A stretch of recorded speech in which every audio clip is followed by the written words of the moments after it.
Hola, ¿qué tal? Muy buenos días, muy buenas tardes y muy buenas noches. Mi nombre es Kev y te doy la bienvenida a este espacio llamado Leamos Juntos, donde estamos repasando las enseñanzas de Jesús para nuestras vidas. Empezamos recién en la semana pasada, el capítulo número 7, y hemos visto cómo Dios reacciona a la fe específica de ciertas personas, ¿no? Vimos a el centurión, que tenía una muy buena reputación. De hecho, los ancianos dijeron de él que había sido una persona honorable, que incluso les construyó una sinagoga, lo cual habla moralmente muy bien de él, porque él no tenía ninguna necesidad de ganarse al pueblo. Él era el centurión, él tenía autoridad sobre el pueblo, no necesitaba el amor del pueblo, pero vemos como él tiene una piedad y entendemos también que tenía también su devoción puesta en el Dios de Jacob. Vemos después a la viuda de Naín, la cual no vemos explícitamente dirigir su fe hacia Jesús. Ella estaba en luto, estaba llorando por un hijo que acaba de fallecer. Jesús llega y le dice, no llores. Y creo también que en este no llores no solamente viene el consuelo de Jesús hacia aquella viuda, sino también este gesto de ponme atención en este momento a mí. No llores, llamo tu atención para que veas lo que voy a hacer. Esta viuda recibe un milagro mayor al del centurión. El centurión vio sanar a su siervo y la mujer vio resucitar a su hijo. Nos quedamos allí. También platicamos en que no es el tamaño de la fe. No fue que el centurión tuviese mucha fe lo que le permitió ver ese milagro, sino que la puso en el lugar correcto, que era Jesús. Él pudo haberla puesto su fe sobre médicos, sobre su autoridad, pero al final de cuentas pone su autoridad sobre Cristo. De igual forma, no es solamente que la viuda deje de llorar lo que le permite ver el milagro, sino que puso su atención no tanto en su luto, pero también la pone sobre Jesús. Jesús efectúa este milagro. Y aunque no se nos muestra, como lo he dicho, una fe explícita de esta mujer, sí se ve que su mirada ya no está dirigida al féretro y a su pena. Y todos, de hecho, dirigen su mirada a lo que va a hacer Jesús. Los que llevaban el féretro se detienen porque Jesús se detuvo. Y bueno, ven este milagro extraordinario. Vamos a quedarnos con estas ideas. Por una parte, no es el tamaño de la fe. Por otra parte, vamos a introducir una nueva idea, no es la calidad moral de la persona. Hasta ahorita se nos ha mostrado una viuda, se nos ha mostrado un centurión romano con dignidad real, dignidad del imperio, y además con una dignidad interna, porque es una persona piadosa que ayuda a los demás. Pero vamos a ver también el caso de una persona que a los ojos de la sociedad no tiene dignidad, no merece compasión. Bueno, pues vamos a leer a partir del versículo número 36 del capítulo 7, Evangelio de Lucas. Dice así: Uno de los fariseos pidió a Jesús que comiera con él, y entrando en la casa del fariseo, se sentó a la mesa. Había en la ciudad una mujer que era pecadora, y cuando se sentó, se enteró de que Jesús estaba sentado a la mesa en la casa del fariseo, trajo un frasco de alabastro con perfume, y poniéndose detrás de él a sus pies, llorando, comenzó a regar sus pies con las lágrimas, y los secaba con los cabellos de su cabeza. Besaba sus pies y los ungía con el perfume. Pero al ver esto el fariseo que lo había invitado, dijo para sí: si este fuera profeta, sabría quién y qué clase de mujer es la que lo está tocando, que es una pecadora. Y Jesús le dijo: Simón, tengo algo que decirte. Di, maestro, le contestó. Cierto prestamista tenía dos deudores. Uno le debía 500 denarios y el otro 50. Y no teniendo ellos con qué pagar, perdonó generosamente a los dos. ¿Cuál de ellos entonces lo amará más? Supongo que aquel a quien le perdonó más, respondió Simón. Y Jesús le dijo: has juzgado correctamente. Y volviéndose hacia la mujer, le dijo a Simón: ¿ves a esta mujer? Yo entré a tu casa y no me diste agua para mis pies, pero ella ha regado mis pies con las lágrimas y los ha secado con sus cabellos. No me diste beso, pero ella, desde que entré, no ha cesado de besar mis pies. No ungiste mi cabeza con aceite, pero ella ungió mis pies con perfume. Por lo cual, te digo que sus pecados, que son muchos, han sido perdonados, porque amó mucho, pero a quien poco se le perdona, poco ama. Entonces Jesús le dijo a la mujer: tus pecados han sido perdonados. Los que estaban sentados a la mesa con él comenzaron a decir entre sí: ¿quién es este que se perdona pecados? Pero Jesús dijo a la mujer: tu fe te ha salvado. Vete en paz. Vamos a orar. Padre eterno, gracias porque tú eres bueno, grande y amoroso con nosotros. Permítenos, Señor, reflejarnos en esta historia, Señor, y tomar el lugar que nuestro corazón nos indica por medio de tu Espíritu Santo. Definitivamente no somos la persona que está al centro de la mesa en dignidad. Definitivamente somos la persona que está a los pies de Jesús en el mejor de los casos. Porque nosotros, Señor, se nos ha perdonado mucho, Padre Santo. Permítenos ubicarnos correctamente en la historia, Señor, y no hacernos, Señor, y hacer pensar a los demás que somos limpios, puros y rectos delante de ti. Gracias por lo que tú quieres meter en nuestro corazón, Señor, y gracias porque tú eres bueno con nosotros. En el nombre de mi Señor Jesús. Amén. Amén. Platicamos entonces que no es el tamaño de la fe. Ahora vamos a ver que no es la dignidad de la persona que tiene la fe la que le va a permitir ver el milagro. Entonces la situación es así. Un fariseo invita a Jesús a su casa a comer. Llega esta mujer que se entera que estaba en la ciudad Jesús. Y ella, no me imagino cuánto tiempo pasó y cuánto tiempo pasó para que llegara a aquel hogar, pero sí que ella se esforzó por llegar. Y entre sus pertenencias que tenía muy claras que iba a llevar es este frasco de perfume caro. En otros evangelios se nos precisa un poco más los costos y qué implicaciones tenía que ella diera esto, ¿no? Por inferencia, entendemos que fue fruto de su labor. Se dice de ella que era una mujer pecadora. Entendemos que era una prostituta que probablemente tenía esta afición a tener perfumes caros, fruto de su labor. No podemos pensar que todas las personas que están en prostitución lo hacen solamente por necesidad, porque no tienen. Hay quienes lo hacen para tener lujos, y ese es un ejemplo.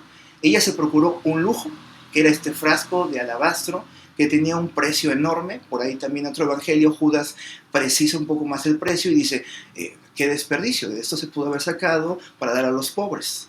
Más bien lo dice, pero en su interior sabía que podía obtener de esa ganancia de la venta de ese perfume. Pero bueno, en su corazón el fariseo dice algo interesante. Si este fuera profeta, sabría quién es esta mujer. Si supiera, él infiere quién es esta mujer, no permitiría que tal mujer le tocara, porque era una mujer pecadora. Y es un poco el sentir, el pensar de los fariseos. Tú vales en función de tu reputación. Ellos sentían que valían demasiado delante de Dios porque no eran como los pecadores, no eran como estos que extraían dinero, hablando de los recaudadores de impuestos, no eran como las prostitutas, porque tenían una dignidad sexual. Ellos se constituían maestros de niños y maestros de personas.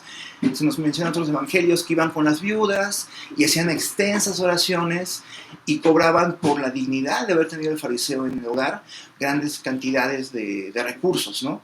Dice ahí el evangelio que devoran las provisiones de las viudas. En esas estaba el fariseo, creyendo tener una gran dignidad, creyendo que la invitación que le hace Jesús y su respuesta de sí voy a tu casa, se debía a que era una persona recta delante de Dios. Recordemos, Jesús visita pecadores. De hecho, esa es la razón por la cual Jesús va a la casa del fariseo. No por su dignidad social o política o religiosa, sino porque era un pecador. Quizás el fariseo no lo entendió, pero Jesús visita las casas de pecadores.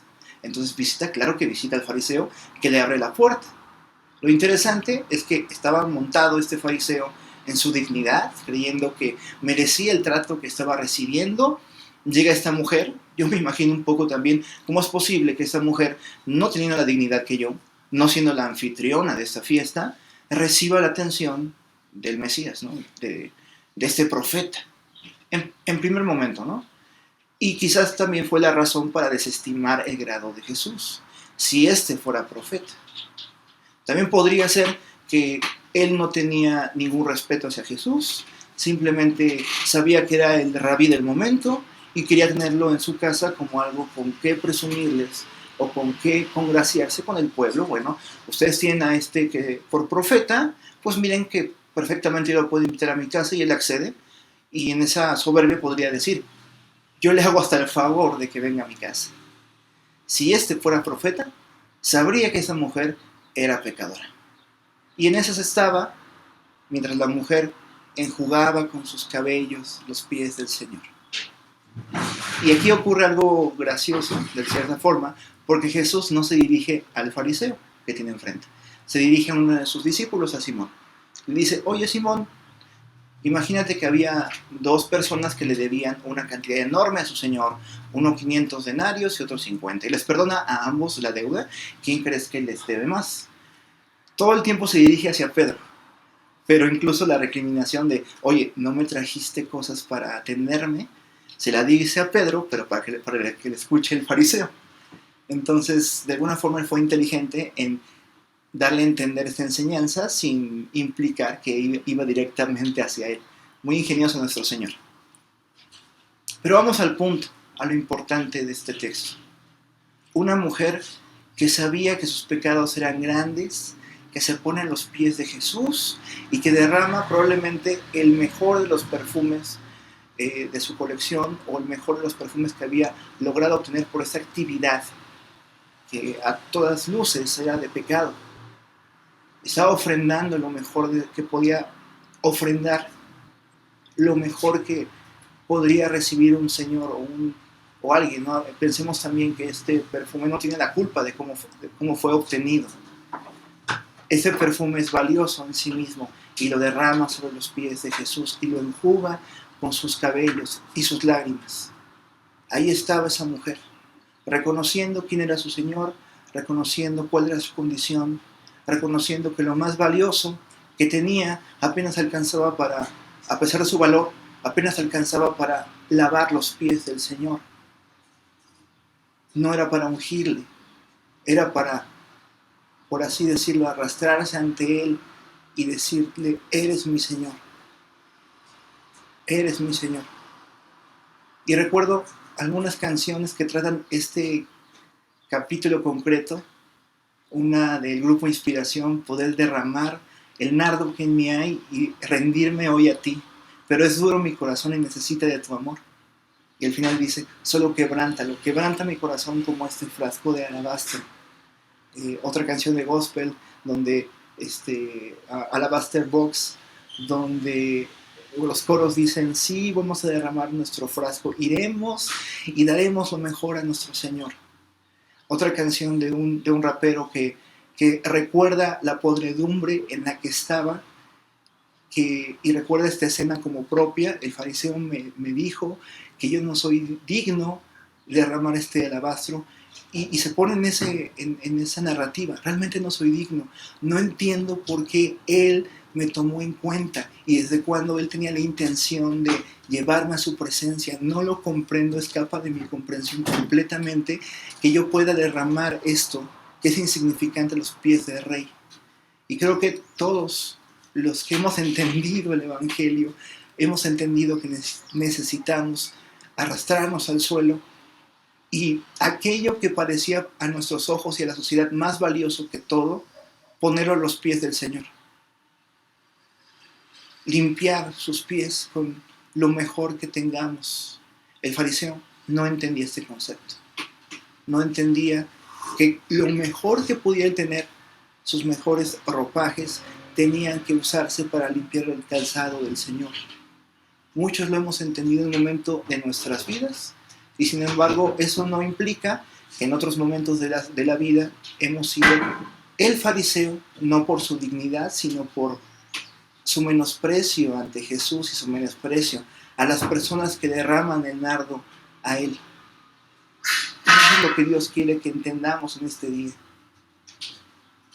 Esta mujer pecadora, no tenía nada realmente que ofrendarle al Rey, pero el Rey acepta su ofrenda porque era una ofrenda del corazón, se humilló. Vamos a leer algunas de las palabras que dedica ahora Jesús a esta mujer pecadora. Entonces Jesús le dijo a la mujer: tus pecados han sido perdonados. Último versículo de este pasaje, versículo 50. Pero Jesús dijo a la mujer: tu fe te ha salvado, vete en paz. Tus pecados te son perdonados. Todo lo que hiciste, todo lo que implicó reunir este dinero para derramar el frasco de alabastro, toda tu carrera de pecado se acabó. Tus pecados han sido perdonados. Tu fe te ha salvado, vete en paz. Una explicación que un pastor daba de este pasaje es de una persona que llega al cielo y le pregunta a quien esté ahí en la administración: oigan, ¿dónde está la mujer pecadora? Quiero conocerla, quiero entrevistarla, quiero saber qué sintió estar a los pies de Jesús. Y aquel que esté administrando la situación: ¿perdón? ¿De quién me estás hablando? No, sí, la mujer pecadora. Aquí no hay mujeres pecadoras, aquí hay mujeres redimidas. Esta mujer, si podemos decir algún apodo de ella para identificar en el cielo, diríamos algo como la mujer cuyos pecados han sido perdonados, la mujer que se pudo ir en paz, la mujer cuya fe le ha salvado. Y a lo mejor el que le toca la administración allí dice: sí, está allá, pasillo B, subsección D, no, ahí está, junto a su señor. Ahí la vas a encontrar, en su puestito de perfumes, yo qué sé. Es esta mujer que ahora cambió completamente su identidad. Mientras el fariseo se quedó fariseo, el fariseo no entendió la implicación de tener al Señor del universo en su mesa, se quedó fariseo. En cambio, esta mujer ya no va a ser nunca más identificada como la mujer pecadora o la mujer prostituta, sino la mujer, nuevamente, cuyos pecados han sido perdonados, cuya fe fue la que le salvó y que fue en paz el resto de sus días. Sus pecados les fueron perdonados. Y volvamos a la idea inicial. Ni es el tamaño de tu fe la que te permite ver el milagro, ni tampoco tu dignidad, el cauce que llevó tu vida. Es algo determinante para decir: ¿va a escucharme Jesús o no? Es a quién derramas tus lágrimas. Tú podrías tener toda la dignidad, toda la pureza sexual, tú podrías tener un apellido de alcurnia, pero si no ofrendas esa dignidad a los pies del Señor, tu fe no te va a salvar.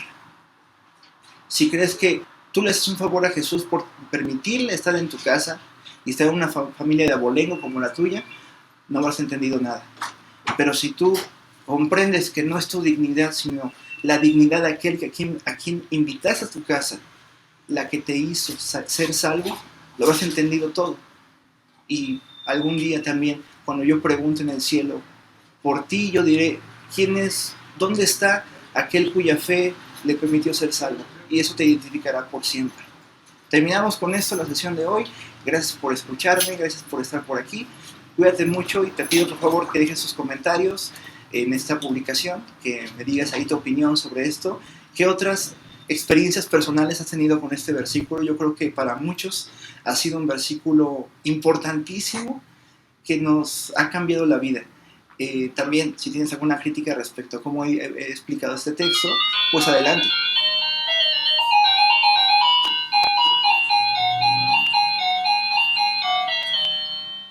También, si tienes alguna crítica respecto a cómo he enseñado este texto, adelante. No pretendo que sea una explicación completa ni exhaustiva, sino una lectura comentada. Pero bueno, siempre la crítica es bienvenida y te agradezco si lo haces. Comparte por favor este video con quien creas que le puede ser de utilidad. Y bueno, nos vemos primero Dios el día de mañana para que leamos juntos el Evangelio de Lucas, a partir del versículo primero del capítulo 8, que es donde nos quedamos. Bueno, el que te habló es Kev, de Kev FM. Recuerda, donde hay tinieblas, la luz brilla más. Cuídate mucho y hasta luego.